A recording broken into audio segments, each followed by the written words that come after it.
Good afternoon, everyone. Great to join you today. So 5 years ago today, 9 innocent parishioners of a historically black church were killed during an evening Bible study in Charleston, South Carolina.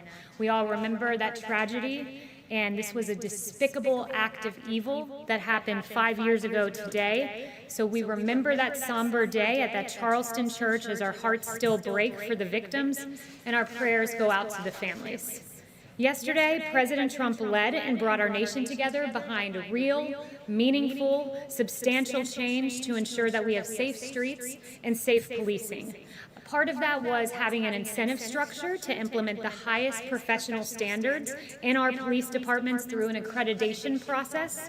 This accreditation entails making sure you have de-escalation practices in place, use of force tactics in place. Part of that is prohibiting chokeholds, except in the event where lethal force is used. It also incentivizes information sharing and makes sure that if you have an officer who's had multiple uses of excessive force, that information is sent to a national database. And then finally, another prong of this was having co-responders who are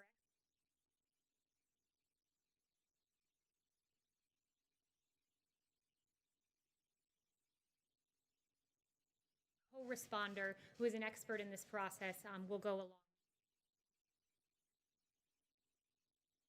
Solutions. And today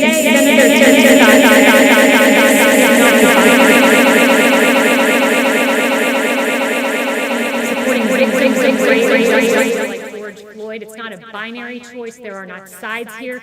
This is about America coming together. This is about human decency, and this is about justice. And when we see injustices, we recognize them. As President Trump said yesterday, all children deserve equal opportunity because we are all made equal by God. That is so true. First, let me point out that I have sat across from a police officer family that lost their loved one. I saw a little girl named Charlie who will forever grow up without a father, who will forever grow up without a father for prom, for the father-daughter dance. And it was heartbreaking to know that she lost her father, who was a valiant hero. But yesterday, I sat across from families who lost their loved ones in mass instances of injustice. And it was heartbreaking to hear their stories. It was a real tragedy. It was a tearful moment. It was an emotional moment, and it's one that the president, when I asked him in the Oval Office about afterwards, he said this: I love those families. I want to help those families. And President Trump means that, because this is about humanity. That is ultimately what this is about. And Senator Scott shared a very beautiful Bible verse with those families yesterday, and I just want to read it here to close.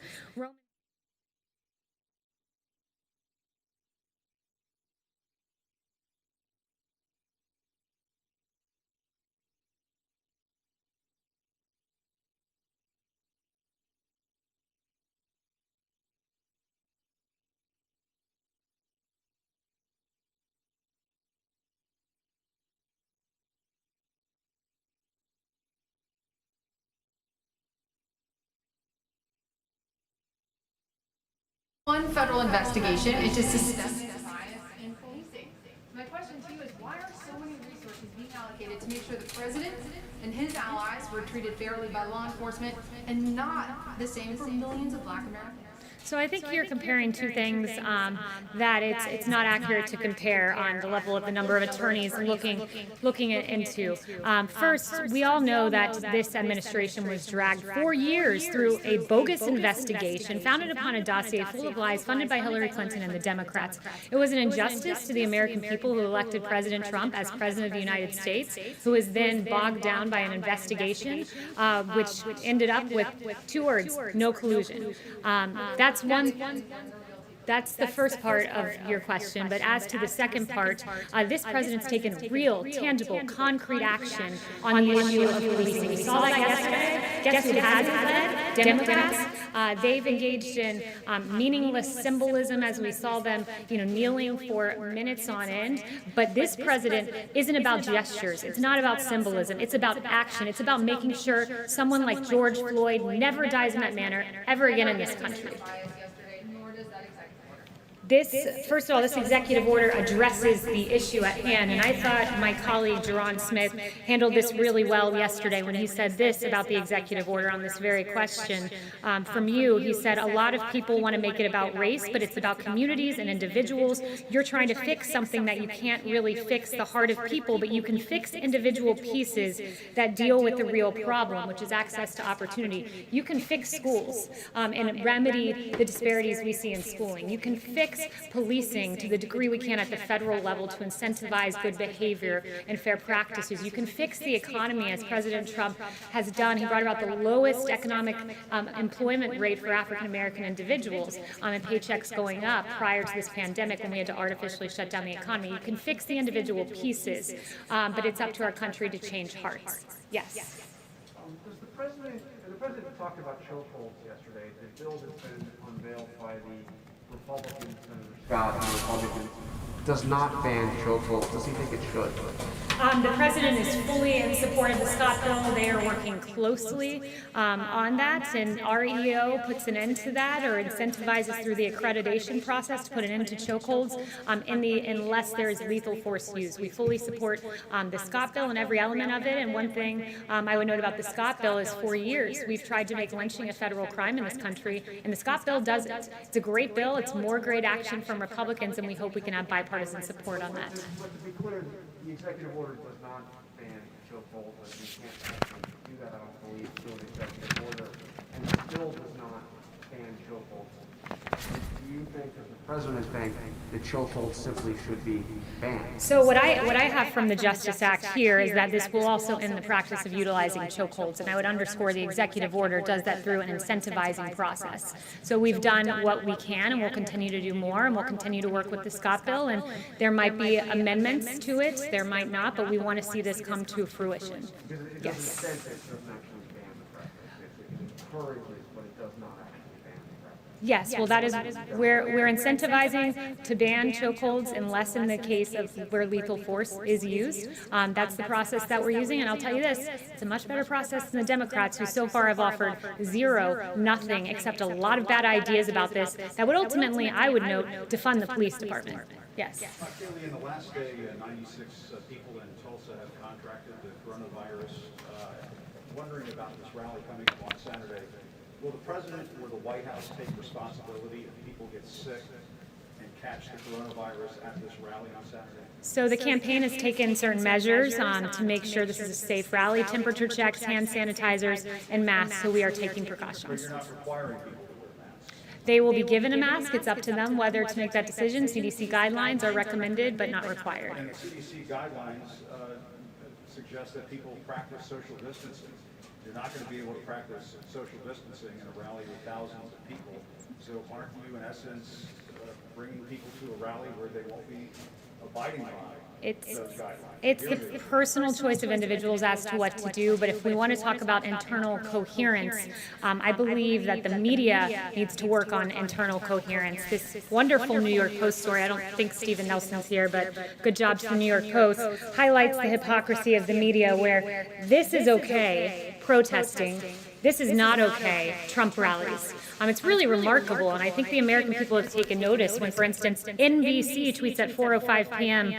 On June 14th, rally for Black trans lives draws packed crowd to Brooklyn Museum Plaza, seeming to be lauding the protest. And then less than an hour and a half later, they say President Trump plans to rally, but health experts are questioning that decision. CBS had a similar, logically inconsistent tweet. Protesters protesting against injustice, against racism and police brutality. This is a rally, a political rally. They're not going to be demonstrating for any kind of cause other than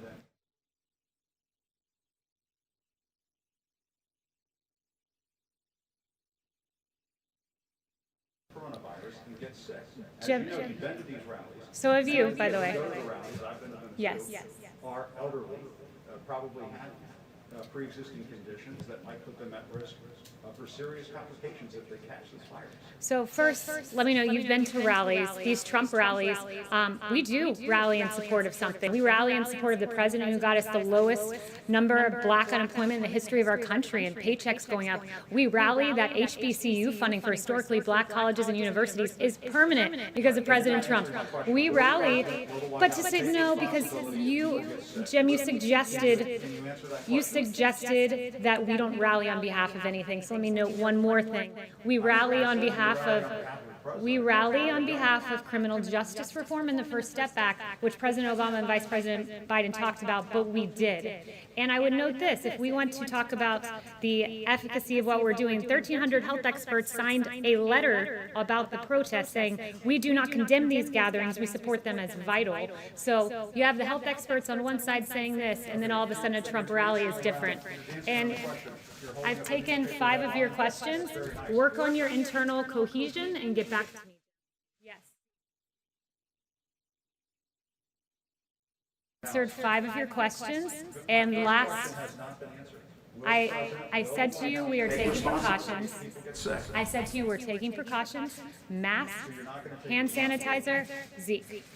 Kayleigh, so for attendees at this rally, the campaign required them to sign a waiver to waive them of liability, acknowledging that there's an assumed risk with going to that rally. Does not the president have some responsibility himself to ensure, to set an example of preventing large gatherings or ensuring so that the American people around the world follow his example and the environment? Why is the president not following CDC guidance? We are doing temperature checks, hand sanitizers, masks. When you come to the rally, as if any event, you assume a personal risk. That is just what you do. When you go to a baseball game, you assume a risk. That's part of life. It's the personal decision of Americans as to whether to go to the rally or whether not to go to the rally. But I would note that this concern for the rallies has been largely absent when it came to the protesters. People really note when CBS says thousands participate in a rally and a silent march for black trans lives, and then this is more than an hour and a half later, President Trump moving ahead with the rally, serious risk of spreading coronavirus. It's really inconsistent. The media seems to not be interested in health so much as ideology behind certain events. So, for instance, you go and the lockdown protesters were widely condemned by the media who were protesting the lockdown, but then all of a sudden this protest for Black Lives Matter is lauded. It makes no sense. Ideology is driving the line of questioning in many of these cases, when it should be, if you're focused on science, you should be out there asking these same questions about the protest. Health officials here, local officials, mayors, and board states, many of these people have encouraged those who are the others to get tested 4 or 5 days after the event. Does the president want these overall on Saturday, 4 or 5 days later, to make sure that they didn't get the virus there, and who should they inform if they do come down with the virus after the event? It's their personal decision as to whether they want to get tested after, but I'd note testing capability is thanks to President Trump. 23.7 million people tested in this country so far. That's an extraordinary number. So testing's out there and available if someone chooses to do that. Jen. Has the White House been monitoring this outbreak of violence between Indian and Chinese troops, and the White House has the president getting on the phone and talking to relevant countries? So the president is aware of it. We're monitoring the situation between Indian and Chinese forces along the line of actual control in eastern Ladakh. So we've seen that the Indian Army statement that 20 Indian soldiers died as a result of the confrontation today, and we extend our deepest condolences on that. Jen.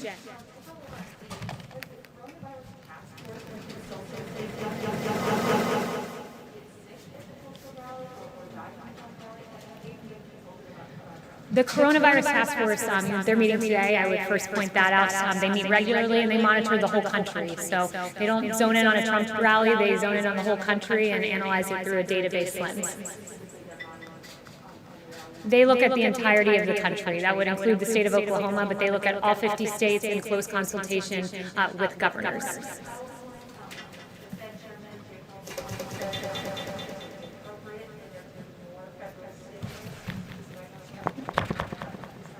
It's something that's being looked at, of course, of phase 4. No announcements on what those elements would be, and wouldn't want to get out ahead of the president. But I would note that this economy is robust and growing and coming back stronger than anyone could think from this because of the president. I mean, you look at retail sales surging 17.7%, unemployment insurance weekly claims falling. We have the fastest growth rate in American history in the third quarter. So we artificially shut down the economy, but we have a robust recovery happening and taking place, and that's thanks to President Trump. And there are a lot of good metrics, like new business applications skyrocketing, small businesses now opening at about 80%, Apple Mobility Index, that's practically pre-pandemic levels. So there's more work to be done. Phase 4 will address that should it take place. But we are encouraged by what we're seeing, that the Donald Trump economy is coming back because ultimately investors and business owners have faith in this president. Yes. Jeff. Thank you. You mentioned testing just now. The president has also both been tweeting and saying publicly on Monday that if the country just stopped testing, that there would be no, or virtually no cases left. That doesn't make sense. Can you explain what he means by that? Yeah, it's entirely logical. When you do more testing, you identify more cases. Countries that don't do as much testing don't identify the same number of cases. I mean, it's pretty logical, exactly what he said. Okay, so it's about identifying them. Because he seemed to suggest that if we weren't testing, then those cases wouldn't exist. Is that... No, that was not at all what he was saying. He was saying when you test, you end up identifying more cases, and we've tested 23.7 million people, positivity rate of 5.9%. So we are in a good place when it comes to testing. And just along Yes. those same lines, the vice president today wrote an op-ed in the Wall Street Journal playing down the prospects of a second wave. Is the White House just confident that there's not going to be a second wave of the coronavirus? The White House is confident that we have enough testing to identify asymptomatic individuals, that we have therapeutics that are promising, that we are working on a vaccine with Project Warp Speed that we hope will be there by the end of the year and we think will be, and we have a robust public-private partnership that has shored up America's supply chain. So we are in a good place, and that's what the Vice President was noting. John. Thanks a lot, Kayleigh. Two subjects. The first question has to do with the lawsuit that was filed against John Bolton, the former National Security Advisor, by the Department of Justice yesterday. The DOJ did not file a lawsuit against Simon & Schuster, nor did it file an injunction against the publisher. Why not? Do you still expect this book to hit bookstores, to be on Amazon, to be available for people to read on the 23rd of this month? So that, as to why they went down that particular path, that's a question for DOJ. But what I would note is this book is full of classified information, which is inexcusable.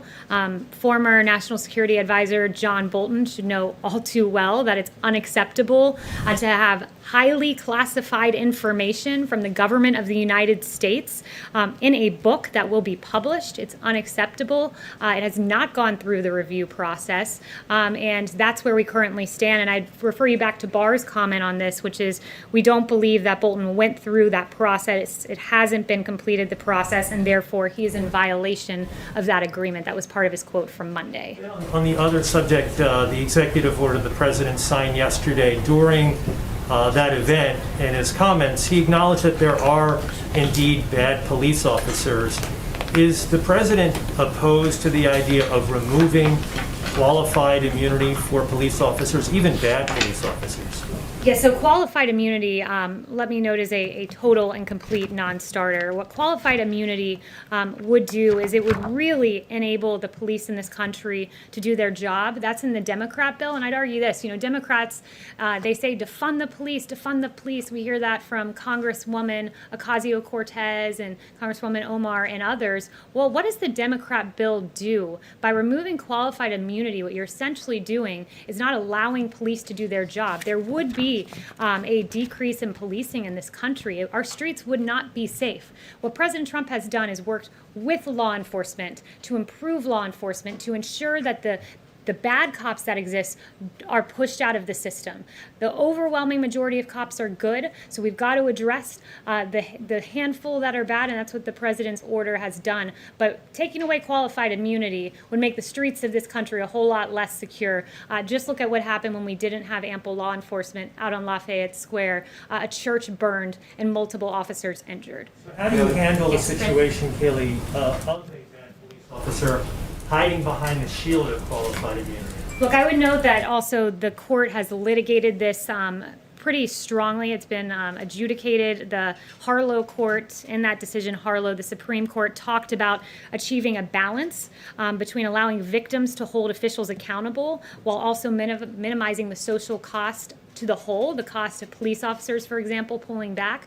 So the Supreme Court has litigated this for decades and has approached what they think is the appropriate balance with qualified immunity. And I think it would go a long way just doing what the president did yesterday, having that national database of offenders so we ensure that a police officer doesn't leave one department and then go to another. Francesca. Thank you, Kayleigh. You outlined the White House's position on qualified immunity, defunding the police, but you also said earlier that the Democratic bill is full of bad ideas. What are the other quote-unquote bad ideas besides those two that the president would not sign a policing bill if they wound up in the final version? So one of the things the bill does is it undermines due process. The Democrat bill would undermine the due process rights of every officer by making pending and unsubstantial allegations available to the public, causing reputational damage based on allegations alone. That's a really good example because what our database does is once a claim has been adjudicated, we know something was done wrong, it goes into a database that remains private. It protects privacy of the officers, but it is utilized to ensure that officer does not get to go to another department. What the Democrat bill would do is someone submits an allegation, well, we're going to violate the due process rights of this officer and put it into a system. We have to balance everything in this situation, making sure our good, hardworking, overwhelmingly good police officers are able to do their job, but ensuring that we do not have victims like the victims I heard about yesterday and the excruciating, painful, devastating stories of their sisters, of their mothers, and of their fathers. Sorry, one other question on that and something else. So you're saying those are the three? That's it? There's a number of things, but those are the ones that I've listed out so far. But there's a number of policies. And on the president's rallies, he has also said that he has rallies on the books in North Carolina and also Florida, two states that have seen recent spikes in coronavirus. Who told the president that it would be safe to have rallies in states that are seeing spikes right now? We are confident that there are embers out there that exist that will be able to put out those embers. Florida has a great governor. He's done a great job so far. We work closely with Governor DeSantis, and we believe that we will be at a safe place. Who said it was safe? Yes. Kayleigh, Justice Gorsuch's decision from the Supreme Court this week against anti-LGBT discrimination was focused on employment civil rights law, but also have implications on housing, health care. How does the president want to see this implemented? Does he want it implemented as extensively or as narrowly as possible? So what the president says is he's read the decision, they've ruled, we live with the decision, and we live with the decision of the Supreme Court. So that's where he stands currently. And in terms of how it's implemented, DOJ will lead the multi-agency effort to help provide certainty to the regulated parties. I understand DOJ's role, but the president also has the opportunity to express his opinion and to lead, much like President Obama in 2013, said he hoped the marriage decision from the Supreme Court would be implemented as extensively as possible. What is President Trump's view on the appropriate scope of the Gorsuch decision? So DOJ will be guiding that entirely, so I will leave that to DOJ. And finally, will the president have any conversations with the DOJ about the implementation of the Gorsuch decision? Not that I'm aware of. He might have had one I don't know about, but not that I'm aware of. Question: does the president think that the Bostock decision is a win for civil rights? Sorry? Does the president think the Gorsuch decision is a win for civil rights? So one thing I would say, I haven't not talked to the president about that personally, but one thing I wanted to read was from the Kavanaugh dissent. There were some real concerns that this was a complete distortion of how we do statutory interpretation. And Kavanaugh lays that out very nicely. But one thing Justice Kavanaugh did say, and I thought it was a very powerful quote, is notwithstanding my concern about the court's transgression of the Constitution's separation of powers, which was a grave concern as a separation of powers point that the DOJ argued in court, it is appropriate to acknowledge the important victory achieved today by gay and lesbian Americans. So I thought that was a very good quote from Justice Kavanaugh. Yes. On the Alexandra. Thank you. On the plan to reduce U.S. troops in Germany, is there a timeline you can share with us? And could this plan be changed or softened if Berlin agreed to increase its defense spending? So the president addressed our presence, American troop presence in Germany, and he said we're bringing that number down from 52,000, about what it's at now, to 25,000. And the rationale for that, he articulated, was that Germany is very delinquent in their payments to NATO. They're paying 1%. They're supposed to be at 2%, and even 2% is low. It should be much more than that. Mike, would he change his plan if Germany agreed to increase its I wouldn't defense? get ahead of the president on making that decision. Michael. Hi, thanks, Kayleigh. I have one question, and then I have two quick questions from colleagues who have sent to me as the pool person. So on my question, back when 2 White House officials were tested positive for COVID, we all reported on an email that went out to West Wing employees instructing them that masks were mandatory to be worn in the West Wing at all times, with the exception of being when they were sitting at their desks alone. Obviously, none of the White House people that I've seen today have been wearing masks at all. Has that been rescinded? Has that instruction to West Wing employees been rescinded formally, or is it just still in place but nobody's paying attention to it? Or masks are recommended but not required, excuse me, as I said. Two quick questions. But I want to get to everyone in the room. So These are from people who can't be in the room because of the restrictions. So I if understand, but I want to make sure I get to everyone in the room, and then we can come back. Okay. So Rob. Can I just get a clarification on your equivalence between protests in the streets and the rally on Saturday? Is it the White House position that outdoor events carry the same risk as indoor events? It's our position that the media should not be making decisions about their guidelines to us about social distancing based on political ideology or what they think is the worthiness of the cause. My point is there are good scientific reasons for treating the two events differently. One is outdoors and one is indoors. Right, and there's not good logical reason for this, so that's the one thing I would keep going back to. And could I also ask, yes, Owen. anything about the Secretary of State's trip to Hawaii to meet his Chinese counterpart? So I have no information on that, but Owen. Yes. Blake, different mask. Oh, sorry, Blake. They subbed you in. No Blake. worries, no worries. Good to see you, Blake. You too. A couple on the economic front. Earlier this month in Maine, the president was talking about Maine lobster, and he said the following. He said, if the European Union doesn't drop that tariff immediately, we're going to put a tariff on their cars, which will be equivalent. Can you give us an update on that?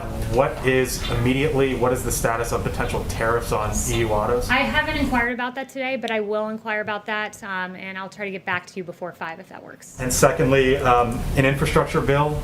Can you just sort of give us a broad outline of what the administration wants to see? Is that a reauthorization of the highway bill that comes up at the end of the year? Is that added on to a potential phase 4 stimulus? What does the White House want as it relates to infrastructure? I don't want to get ahead of the administration on our official plans for that. Infrastructure is something we've talked about for a long time, and it's something that we think that we could find common ground on, but it's up to Democrats to really come to us and make that happen. It's been mentioned as potentially a phase 4, but that's not in stone, but that has been mentioned. No formalized plans, though, on where infrastructure stands. Is it $1 trillion? Is it $1 trillion? Up to? We don't have a number on that right now. Yes. On the Tulsa rally, can you give us a sense of which health experts the campaign and the White House consulted before deciding to hold it? Did anyone talk to the CDC about whether it would be a good idea? Look, we are taking every single safety precaution that we can. And again, I would note this is probably question number 10 on rallies. And while we appreciate the great concern for our rally goers, you should exhibit that same concern for the protesters who are out there who are not socially distancing in many cases and not wearing masks. Chanel. Thank you, Kayleigh. Going back to the international front on China and India, you just mentioned that the administration is monitoring the situation, but the president has mentioned that he would be willing to mediate the conflict between China and India now. If you were to do so, what does that look like? Does that look like a one-on-one conversation? Does that mean bringing the two leaders together? Has the president indicated what mediation looks like for China and India? So again, no formal plans on that beyond what I already said, and expressing our absolute condolences to the Indian soldiers that died as a result of today's confrontation. We extend our deepest condolences there. And I would note just that during the phone call on June 2nd of this year that President Trump had with Prime Minister Modi, they did discuss the situation on the India-China border. On the relationship between President Trump and President Xi, the Chinese forces have been moving thousands of troops to that region. That it doesn't seem like that region is going to see de-escalation anytime soon. If you were to characterize President Trump's relationship with President Xi today, would you venture into that realm? I would just say what the president has said before, that he is really appalled at the fact that the coronavirus came out of China. They weren't allowing flights into China, but were allowing flights out. They slow-walked information. The WHO seemed to partner with China in slow-walking that information about asymptomatic spread. So that is an appalling state of events, and the president is very upset by that action of China, or inaction in some cases, I should say. Thank you all very much. I hope you have a great rest of the day, and I hope we start seeing more consistent headlines. Thanks very much. Bolton lawsuit said.